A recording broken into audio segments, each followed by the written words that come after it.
O Y é contador de história. Evangelina, você é do Rio? Não, eu sou de Manaus. Manaus. O sotaque tem um puxado em algumas partes, não é? Meu pai é carioca e aí minha avó é mineira. E minha mãe é paraense. Lá em Corumbá eles falam assim também. Acabou a quaresma, você tá terrível. É porque a Marinha, tem Marinha lá, então vem muito carioca e ficou assim, eles falam tudo assim. Aqui eu acho, aqui em Paraguai, o sotaque do povo de Vida Rica. Ah, Eles falam, parece que eles cantando, tá? Parece que cantando, e parece que muito raro. Nosotros los paraguayos no ficamos assim, zoando do jeito que eles falam, porque eles falam de uma forma puxada e parece cantando. ¿Ustedes ya escucharon a la gente de Villarrica? pra mim é tudo Con las igual. paraguayas. Sí. De verdad que ellos hablan, parece que estiran todo, parece que veo que cantando y a veces A mí no me gusta cómo hablan. a mí a Lucero sí, es mucho, uno de los doctores que yo ayudo, él es Azuceno y cuando él habla, él es muy cheto, parece, ¿verdad? Sí. Locura, pero parece que habla hacia adentro, dice, ustedes los brasileños siempre dicen, habla para adentro, parece locura, não vi. Nossa, mas não. Continúa. Al momento de lavar la herida, entonces tenemos que estar eliminando todo tejido muerto en esa zona. Tenemos que estar realizando un debridamiento. Debridamiento es sacar toda esa parte necrosada, resecando, secando después, ¿verdad? Y especialmente sacando esas zonas necrosadas. Esfacerlos van a ser no restantes, a veces le quedan como si fuera unas pielcitas, ¿verdad? Entonces todo eso se tiene que sacar para evitar que esté presente la bacteria, las toxinas en esa zona. También estar eliminando los cuerpos extraños y también realizar una exéresis de la herida, sacar, raspar toda esa herida, limpiar toda esa herida. Y en los casos que el paciente tiene una lesión, por ejemplo, del dedo del pie, ese dedo ya está todo necrosado, entonces lo más ideal, si ya perdió vida, entonces amputar esa zona porque solamente va a estar sirviendo para infecciones. El tratamiento antibiótico para lo que sería el tétano va a ser con penicilina 200.000 unidades por kilo día, cada 4 horas, vía endovenosa por 10 días. En los casos que mi paciente tenga alergia a la penicilina, entonces puedo estar utilizando la clindamicina, eritromicina y también puedo estar utilizando el metronidazol. Pero el tratamiento de primera línea siempre es penicilina. Solamente en los pacientes alérgicos a la penicilina voy a estar utilizando esos otros. En la parte de la inmunización, entonces, vemos que vamos a tener la inmunización activa y la pasiva. Vemos que la activa va a ser la vacunación anatoxoide y la pasiva vamos a estar utilizando lo que es la inmunoglobulina, la gamma globulina humana hiperinmune, que va a estar sirviendo. Prácticamente es la inmunoglobulina, el plasma con los anticuerpos ya de lo que sería la enfermedad. Entonces, vemos que la dosis de inmunoglobulina va a ser de 80 a 160 unidades por kilo, unidades internacionales por kilo, 4 dosis intramusculares en las 4 raíces nerviosas. Entonces van a ser en ambos brazos y en ambas nalgas para que no se coloque toda una dosis, no se puede colocar toda una dosis en un solo miembro porque le va a doler demasiado, es una cantidad grande también. Entonces, por eso es mejor colocar los las 4 raíces. Doutora, eu tô com uma dúvida. Quando a senhora fala ali ativa, que é a anatoxina, né? A passiva, ela quer dizer o quê? Va a ser a globulina, es prácticamente el plasma que nosotros utilizamos que ya tiene las inmunoglobulinas, ya tiene los anticuerpos, digamos así, para esa enfermedad. Entendi. También utilizamos en rubeola, sarampo. Ela já tem os anticorpos, né? Ya tiene, es un plasma que ya viene con los anticuerpos, por eso es pasiva. Y la activa va a ser prácticamente con la bacteria, ¿verdad? Y vemos que también podemos estar utilizando las vías intravenosas y intratecal. ¿Qué será intratecal? A través de la punción lumbar. Pero eso se utiliza muy pocas veces porque si nosotros colocamos medicamento en esta parte del líquido cefalorraquídeo, vamos a estar aumentando la presión y las complicaciones son peores muchas veces. Entonces, por eso no optamos por esa vía intratecal. Si no tenemos gamma-globulina antitetánica humana, entonces podemos estar utilizando la antitoxina tetánica de caballo, que vamos a estar utilizando 100.000 unidades diluidas en 5% de destroza intravenosa lenta. No se puede estar pasando, por eso es que a veces los pacientes cuando están en el hospital están con el suero, quieren irse en casa y abren todo un botellamiento. No se puede hacer porque va a estar afectando, va a estar, va a estar apurando demasiado el organismo y no va a ser positivo para el paciente.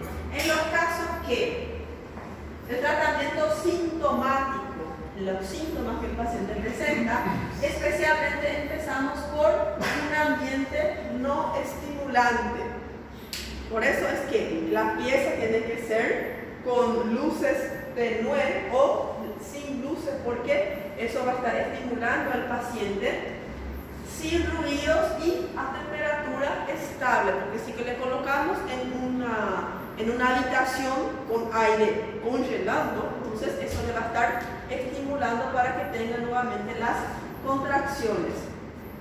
En los casos de los espasmos, que son dolorosos, y para evitar un laringoespasmo, entonces vamos a estar utilizando los miorelajantes. Miorelajantes son relajantes musculares. Mio de músculo, relajante, entonces relajantes musculares. El más utilizado es el diazepam. El diazepam vamos a estar utilizando en dosis de 100 hasta 300 miligramos por día, intravenoso continuo, y vemos que cuando estos pacientes tienen esas mismo con el tratamiento con el diazepam, presenta espasmos musculares intensos, entonces podemos estar utilizando diazepam con clorpromacina o diazepam como con mepiridina. Entonces podemos estar utilizando dos medicamentos para estar intensificando para que el paciente no tenga más esos cuadros de contracturas musculares. En los casos que el paciente esté evolucionando de forma no beneficiosa, digamos así, en los casos graves, cuando el paciente puede ser que en cualquier momento entre a un cuadro de intubación o ventilación, entonces vamos a estar utilizándole bloqueantes neuromusculares como por ejemplo el pancuronio. Cuando le damos pancuronio, vamos a estar ya también intubando al paciente porque eso le va a estar relajando, vamos a estar colocándole en coma prácticamente al paciente con esos medicamentos y con esa ventilación. Las medidas complementarias. ¿Se acuerdan que estos pacientes van a tener fiebre, no consiguen estar alimentándose, no consiguen estar hidratándose, están perdiendo líquidos? Entonces, en esos casos, para evitar una deshidratación, nosotros vamos a estar hidratando al paciente y también vamos a estar colocándole sondas del paciente para que se nutra el paciente parenterales, porque este paciente puede desarrollar desnutriciones. Entonces, para que no lleguemos a eso, vamos a estar incrementando lo que sería la nutrición en estos pacientes. En los espasmos continuos, entonces, vemos que todas las veces que el paciente tiene esas contracciones, va a estar utilizándose las calorías. Entonces, para eso yo necesito también que el paciente tenga una ganancia de calorías o esté alimentándose. Entonces, los alimentos tienen que ser ricos en calorías y líquido por vía parenteral, porque el paciente no consigue estar comiendo ni tragando. Realizamos la fisioterapia en estos pacientes para evitar las contracciones, especialmente cuando el paciente ya está medicado, porque si no está medicado, cualquier estímulo el paciente presenta contracturas nuevamente. Vamos a dar al paciente heparina. La heparina es un anticoagulante. Entonces, le damos heparina al paciente para que el paciente no desarrolle un tromboembolismo pulmonar, para que no tenga trombos en la parte pulmonar, porque si tiene esos trombos, entonces el paciente no va a estar consiguiendo respirar de forma normal. También tenemos que estar, ¿se acuerdan que el paciente puede presentar esa posición de arqueamiento, toda esa afectación de contractura y todo más, pero no pierde lo que es el nivel de sensorio? El paciente todavía sabe su nombre, qué día es hoy, cuántos años tiene. Siempre tenemos que estar vigilando esas funciones intelectuales, si es que no pierde el nivel de sensorio, si no hay afectación del glabo del paciente. Tenemos que estar siempre también vigilando la función vesical, si el paciente está orinando o no. Porque imaginen que pasó 6 horas, 12 horas, el paciente no orinó, entonces probablemente hay una afectación renal. Tenemos que estar viendo la creatina, la urea y la filtración glomerular de este paciente. También tenemos que estar cuidando para que este paciente no tenga hemorragias digestivas ni úlceras, también porque se está acostando por tiempo prolongado. Dentro de las complicaciones que el paciente puede estar desarrollando, como el paciente puede presentar laringoespasmos, entonces tiene mayor facilidad a desarrollar neumonías de tipo aspiración de secreciones. Nosotros tenemos lo que sería nuestra vía aérea, tenemos lo que es la parte digestiva. Si en algún momento, por ejemplo, a la hora de cuando nosotros comemos, entonces la parte de la glotis y todo más se cierra para que el alimento pase a través del esófago. Si ambos tubos están abiertos, si la parte de la laringe y la parte del esófago están abiertos, entonces la comida puede entrar en ambos tubos, ¿verdad? Pero nosotros tenemos nuestro reflejo propio, nuestro organismo cierra, cuando nosotros estamos comiendo, cierra ese tubo de la parte de la vía aérea para solamente recibir lo que es la comida.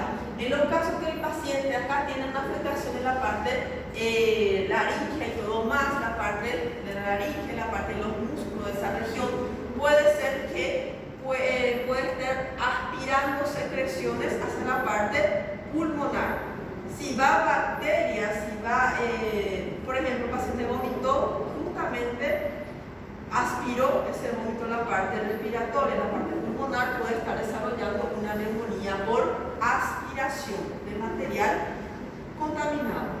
Desnutrición puede ser una de las complicaciones porque estos pacientes no se están alimentando de forma correcta, solo por vía parenteral, y a veces el paciente ya perdió mucho tiempo sin comer de forma adecuada. Entonces puede desarrollar desnutrición, neumonitis cuando hay afectación con la parte pulmonar, neumotórax cuando el paciente, por ejemplo, le vamos a colocar lo que es le vamos a intubar al paciente, justamente el paciente está con trigo, no ayuda, entonces a la hora de colocar nuestro caño puede ser que colocamos de forma inadecuada, o durante esas contracciones puede ser que salga del tubo de respiratorio de la parte aérea, entonces puede ser que el paciente empiece a tener un depósito de aire en la parte de pueden presentar neumotórax, aumento de aire en la zona pleural. Entonces el paciente va a tener alteración en la respiración. El paciente puede presentar enfisema mediastínico. En la hora de intubar al paciente colocamos nuestro caño, digamos así, en vez de ir a la parte de la laringe, se queda más hacia afuera y puede ser que el aire que esté ventilando o que se está balbuceando en el paciente salga hacia la parte mediastínica. Y laceraciones en la boca y la lengua. Si el paciente tiene trismus, va a ser difícil colocarle va a ser difícil intubar al paciente. Si en la hora de colocar, porque ese es un material, como podemos ver, van a ver, ¿verdad? Es un material metálico, entonces a la hora de colocar, si el paciente se queda movimentando, entonces podemos estar lacerando, podemos estar lesionando la región de la boca del paciente, la lengua del paciente, y en algunos casos podemos estar arrancando los dientes del paciente, porque tenemos que colocar fuerza y un paciente se movimenta, entonces podemos estar afectando la parte de los dientes. También el paciente puede desarrollar hematomas intramusculares o rhabdomiólisis por afectación de lo que serían los tejidos musculares. Miomorriduria, el paciente puede presentar lo que sería sangre en la orina causada por afectación o daño a nivel muscular. El paciente también puede desarrollar una insuficiencia renal porque no hay aporte suficiente de líquidos en el organismo. El paciente puede desarrollar fracturas vertebrales y en otras partes del organismo porque esos espasmos, esas contracciones que presenta, imaginen que el paciente está parado y después empieza a presentar esa contractura tónico-clónica que son muy dolorosos. A la hora de caerse el paciente se puede estar fracturando la vértebra o otro hueso del cuerpo y también puede presentar una hemorragia intracraneal por el golpe que el paciente se da a la hora de esas convulsiones. Y congestión visceral. ¿Qué sería congestión visceral? El paciente tuvo un cuadro de contracturas muy fuerte que justamente golpeó demasiado la parte del hígado, que es un poco difícil, ¿verdad? Pero afectó, golpeó la parte del hígado, el hígado empieza a hincharse, empieza a presentar muchas veces zonas de hemorragia y todo más, entonces a eso le llamo de congestión visceral. El pronóstico. El grado 2 y 3 de tétano, entonces que es el grado moderado y grave, tiene una mortalidad de 40-50%, pero depende mucho también de la región. Por ejemplo, en los países que están en vías de desarrollo, los cuadros de muerte van a ser en ese porcentaje. En los países más de escasos recursos, la mortalidad va a ser mayor, porque a veces no hay OTI, no hay el medicamento, el paciente no tiene condiciones para comprar, entonces aumenta el cuadro de mortalidad.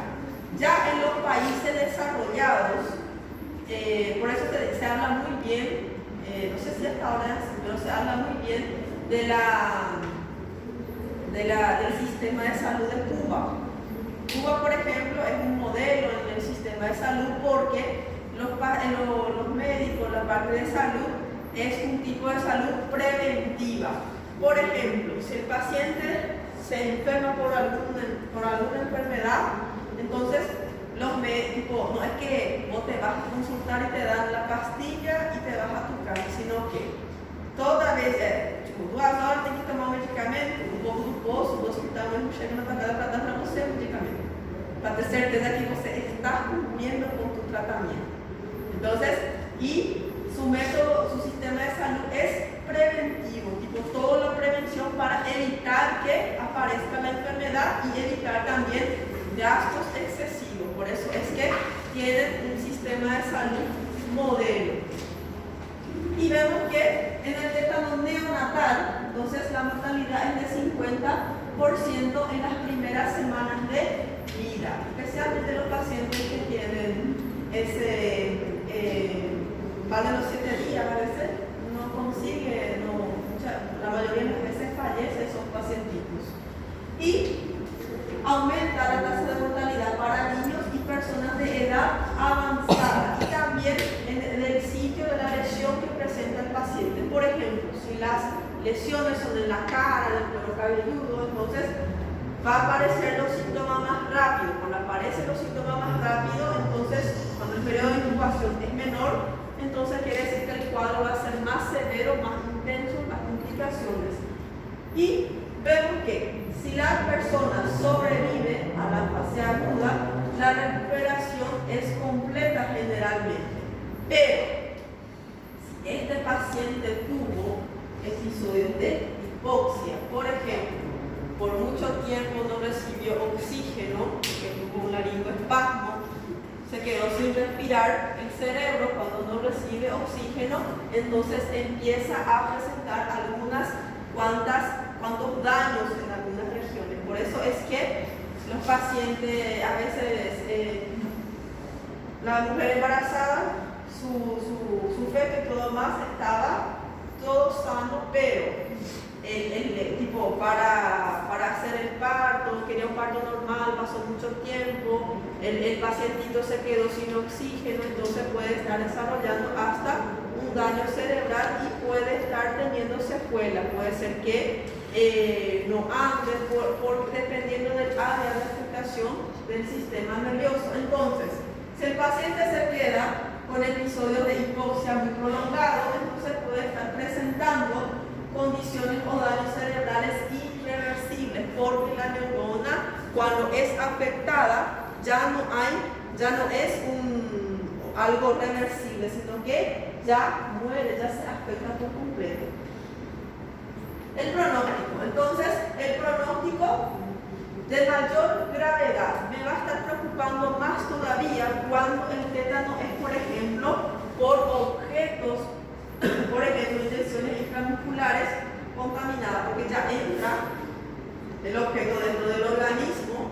O vemos que también el pronóstico en la unidad de cuidado intensivo, que es el UTI, es larga, porque solo el tratamiento es 10 días.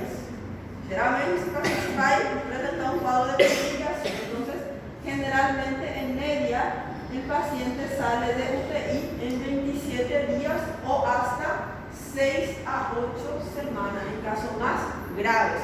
El paciente está intubado, no consigue respirar, está presentando contracciones, todo más, entonces por eso generalmente se queda más tiempo. Y vemos que la aparición de tétano me va a estar ayudando, es un indicador sanitario y socioeconómico. Quiere decir eso, afecta más a las regiones más pobres, donde el sistema de salud es más escaso, donde no hay esos agentes de vacunación y todo más. Cuando no hay eso, por ejemplo, vamos a decir que el paciente vive en la periferia, bien lejos de la ciudad, no hay un puesto de salud, no tiene medio de transporte para ir y venir, traer la criatura para vacina, para control prenatal, todo más. Entonces, todo eso va a estar ayudando a que aparezcan los cuadros de tétano, porque no hay vacuna, y que los cuadros sean más a repetición, digamos así, que muchas personas de esa comunidad tengan el cuadro de tétano y que también mueran porque no tuvieron un tratamiento adecuado de forma rápida. Entonces, por eso se dice que es un indicador sanitario y socioeconómico. Muchas de las veces también, yo me acuerdo que cuando yo hacía internado, yo me fui un mes, me quedé en una colonia Fortuna Guasú, lejos de 15 kilómetros, pero el camino no ayudaba mucho. Entonces nosotros, una vez a la semana, nosotros nos íbamos a las colonias indígenas. A veces nos íbamos a 49 kilómetros de ese puesto de salud, bien lejos. A veces no sabía dónde, casi llegábamos a Capitán por un lugar que nunca yo me fui ni nada, ni conocía, y conocí todo, ¿verdad? Había lugares que los pacientes no vacunaban a sus hijos porque no es que empezó aquí en Chivaxí, sino que tenía miedo, no tenía tipo, esa educación, digamos así, porque tiene un nivel socioeconómico bajo. Entonces, a causa de eso, esa falta falta de información, falta de accesibilidad, todo eso va a llevar a que aumenten los casos de tétano. Y aumenta también todo eso la mortalidad por tétano. Estos serían los cuadros de mal pronóstico. Generalmente el peor pronóstico va a ser en niños y también especialmente los neonatales y los adultos mayores de 70 años de edad. Entonces, los adultos que tengan más de 70 años de edad tienen un mal pronóstico. Pacientes que tienen un periodo de incubación menos que 7 días, por ejemplo, el corte fue en la cara, el cuero cabelludo, 3 días después aparecen ya los síntomas, eso es mal pronóstico. Periodo entre el primer síntoma y la hospitalización. Paciente presenta hoy el cuadro clínico, evolucionó de forma muy rápida y que tiene que ser hospitalizado. Entonces también es un signo de mal pronóstico. Sitio de entrada puerperal, cuando la mujer desarrolla tétano después de un aborto, después de un parto casero, clandestino, y intravenoso, quirúrgico, quemadura, porque la puerta de entrada fue directo. Periodo de incubación menos que 48, periodo de inicio menor que 48 horas, cuando empezó el cuadro clínico y rápidamente se intensificó en el paciente. El paciente ya en horas ya está muy mal. Frecuencia cardíaca mayor a 140 latidos por minuto, una presión arterial sistólica mayor a 140, una enfermedad o espasmos graves, cuando el paciente ya tiene antecedentes patológicos que afectan la parte de la musculatura, y también temperatura mayor a 38,5, porque estos pacientes es lo que se llama de hipertermia. Entonces, cuando más aumenta lo que es la temperatura en los pacientes con tétano, es de peor pronóstico, porque quiere decir que el paciente va a estar vomitando, ¿verdad? Y el tétano neonatal, edad menor, parto prematuro, cuando el paciente tiene 5 o 6 días, ya desarrolla el cuadro, o cuando ese paciente es un paciente prematuro y tiene lo que es el tétano, también es un cuadro de peor pronóstico. Pero de incubación menos de 6 días, ¿se acuerdan que se conoce como más de los 7 días? Pero si aparece antes de los 7 días, peor es el pronóstico.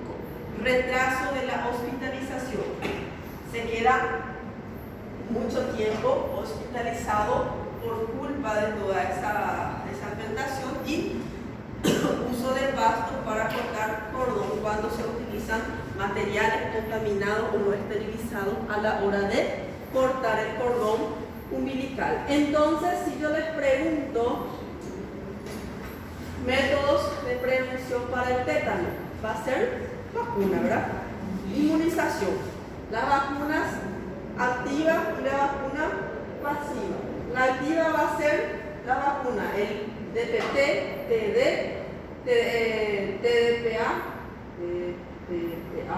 y también TD, lo que se colocan durante la infancia, en el embarazo, en la edad adulta. Y la pasiva va a ser la inmunoglobulina y también el antotoxina, la antotoxina, inmunoglobulina tetánica.